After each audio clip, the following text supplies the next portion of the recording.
What's up, everybody? Welcome to the Hustling Sideways podcast. I'm Alan Halas. I'm a music writer. And I'm Jim Love, and I'm a keynote and motivational speaker. And this is the Hustling Sideways podcast. When we don't have guests, we talk about the things that we are going through, just in life in general. Yeah, just, the things that Alan and I like to rant about and or get each other's advice on. Yes. And or things that we thought about an hour ago. Today, we are doing the last two of those things. We're giving advice, and this is something we thought about an hour ago. No, 3 hours ago. 3 hours Either ago. way. We were early today. We were prepared. Yeah, really on time. Yeah. Today, we are going to talk about a question that Jim gets a lot. I get it a lot. A lot of people are always curious about, how do you start a podcast? How do you do this, what we're doing right now? And we are not the people to really answer it. I don't think so. Because we actually kind of did it the wrong way. We did, yeah. But we will give you the advice because that's what we are here to do. Yes. So Jim, do you want me to start? I'll take it first because I feel like you have a way more structured response to this than I am, and I'm the one who thought of it. But either way, what I would say is, and if I'm thinking about the humble beginnings of Hustling Sideways, is that you have yourself, one more person, two more people who have a common thing that they either go through, care about, etc. That's the first thing, is like something that's rather repeatable, that you can talk a lot about for a long period of time, right? Which is not easy, by the way. Like you have to, it's got to be something like of a niche or that people would enjoy, and then obviously you got to start. Just literally sit down and start, which is what we did. We got into this room that you're in right now, and we went for it. We tried it, and then I think the word after that, and this is actually my word of 2024. So I'm going to pull this one is be relentless about it. Yep. Just continually put stuff out there, no matter what happens, and frankly, who's listening, whatever it might be. But to just have that topic be the thing that drives it, and then evolve with it. But I guess maybe the other part of this is that you need the right technology. We have the technology to do it, right? To sit down and actually do it, right? Yeah. But you really got to find a topic that's repeatable and sustainable. Find someone that probably a co-host. People do podcasts by themselves sometimes, but probably a little more fun with right. That, and then begin inviting people onto it, but actually sit down and do the thing. Like don't start writing for years about it. Just sit down and talk about it, even if you're bad at it, which I was. I don't know about you, but our early shows.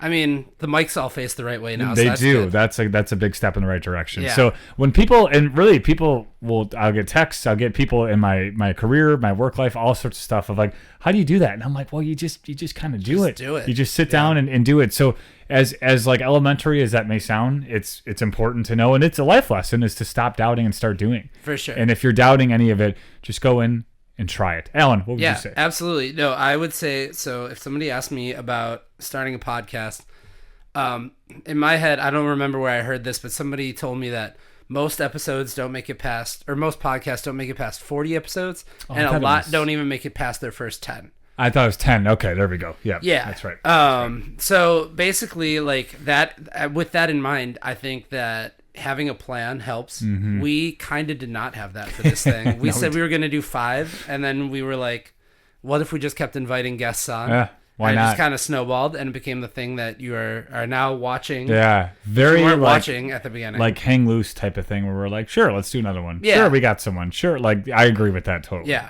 And then what if we did bonuses in between? And how do we fill this out, right? Yeah. So I would say find something that, yes, you can talk about for more than 10 episodes and still like doing. Some of it is very repetitive, you know what I mean? And you're going to have to be able to be cool with that.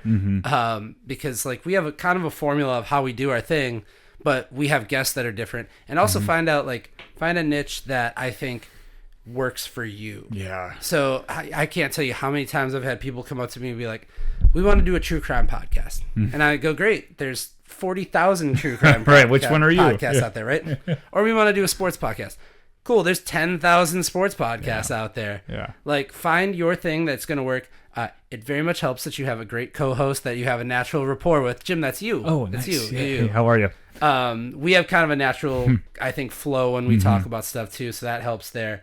But really, figure out, plan out at least what those first 10 are going to be and stick to that, because then you will figure out as you go along what you like doing best and how to make that successful. Yeah, and then it evolves, but this is about starting, so I'm not going to get into what happens later. But I think the point that you bring up of pick something that you really like. I think because you have to be, in order to do something like this, you have to be naturally curious and want to find out more about it, but then be really excited about it. Yeah. Like, so for us, we love meeting people who are passionate about something. Right. It's just something that we both generally enjoy, have known that for a long time, also are passionate about something beyond what we do. So that was a natural fit. And we didn't even like intend to necessarily...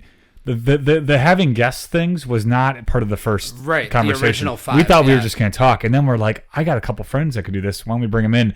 That became then the structure of what we did. So to your point, there really wasn't a plan when we started. That is an atypical way, I think, to go about it. But it works, and that just depends on what you're going to go for. I would say the biggest thing then is that it will turn into something that you probably don't expect, and that's a good thing. Yes. Like, I think whatever you had written down before, it's likely going to evolve, and that's really good. But to start it in a place where you feel comfortable, probably going to step outside the comfort zone a bit as time goes on, especially if you haven't done it. For sure. But a topic that you know, that you like, and you want to learn more about. Yeah. What's the saying? Like, if you work on something that you absolutely love, you'll never work a day in your life, or something like that. It's a BS thing. That's kind of, works. I mean, yeah, there is work involved, right? But it feels less harsh when it's the thing that you like doing. Yeah. The other big thing, don't lose your voice like I just did. The other major thing, though, is bankroll your episodes. Yeah. That's something that we didn't do from the start. And we were just like, we're going to just put this out. We're just going to drop these. And then we got to a couple points where we were like, and we still do, we get to points where we're like, oh, God, we need something for this Monday. Immediately. What are we going to do? Sunday night, text our friend on the Young Alumni Association to see if she can come on and record. That was a good save. Shout out to Kate. Yeah, that worked out well. Our last bonus that we did where we did it the night before or Saturday night before. Yeah, or Saturday, whatever it was. Yeah, that was good. But, I think it's, you use the word saturated. It's that's how the environment is. Don't worry about like how your show will catch on. Yeah, that too. If you're into it, just do it. Right? Yeah. Just go for it. See what happens. There's not really a success measure. I mean, unless you are doing this to get paid, in which case, do that. And that's a down the line could thing come for sure, as you go. But if you're going out for that, it may be difficult. I would go out to enjoy it, to talk about something, and get people who also like talking about it. Yeah. Let that naturally progress. And here's the thing. If it doesn't work out, that's okay. You tried. Right. Like, it's not that big of a deal. You gotta take some swings at it. Yeah. And go for it. So that's what we would say, right? Yeah, do the thing you like. We could talk about podcasting all day. Yeah. In fact, we could do an entire episode where we talk about our podcast, because that's what we did. Good point. Yeah. So on that note, if you do want to start a podcast, you heard 10 minutes from us about it, go do it. Fire it up, see what happens. Fire it up, see what happens. In the meantime, you can check out our podcast every Monday. We are the Hustling Sideways Podcast, wherever you get your podcasts. We are also on Facebook, Twitter, Instagram, YouTube, LinkedIn, X, which is Twitter. All of that's it. I think I named them all. TikTok. Yeah. We're doing all those things. We'll do a lot more of that coming soon. But in the meantime, if you want to be on our podcast, you can get a little feel for how this all works. You can send us an email. It's hustlingsideways@gmail.com. And Jim, keep on hustling. We'll see you next week. Peace.